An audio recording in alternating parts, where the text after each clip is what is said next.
பொய் சொல்ல தேவன் ஒரு மனிதன் அல்ல, மனமாற அவர் ஒரு மனுபுத்திரனும் அல்ல. பொய் சொல்ல அவர் ஒரு மனுஷன் அல்ல, மனமாற அவர் ஒரு மனுபுத்திரனும் அல்ல. ஹல்லேலூயா. பொய் சொல்ல அவர் ஒரு மனுஷன் அல்ல, மனமாற அவர் மனுபுத்திரன் அல்ல. அவர் பொய்யும் சொல்ல மாட்டார், மனமும் மாற மாட்டார். மனுஷர்கள் மாறிவிடலாம், அவர் சூழ்நிலைக்கு ஏற்றபடி மாறிவிடுவாங்க இல்லையா? ஆனா தேவனுக்கு சூழ்நிலையே கிடையாதுங்க. அவர் சொன்னதை செய்கிறவர். ஹல்லேலூயா. அப்ப இந்த வார்த்தை ஆபிரகாமுக்கு சொன்னார், நான் உன்னை மிகவும்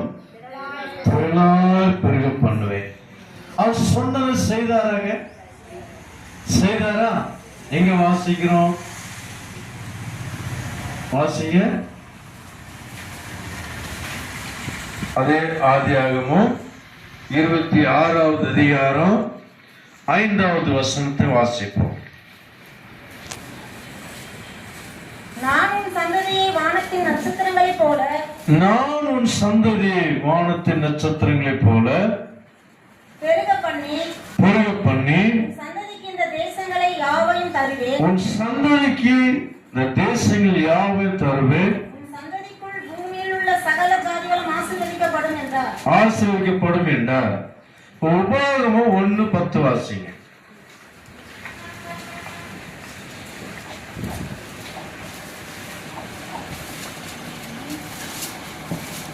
உங்கள் தேவனாகிய கர்த்தர் உங்களை பெருக பண்ணினார்.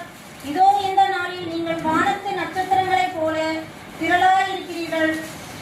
ஆமென். ஹல்லேலூயா. தேவன் சொன்ன வார்த்தையின்படி ஆபிரகாமுடைய சந்ததியை பெருக பண்ணினார்.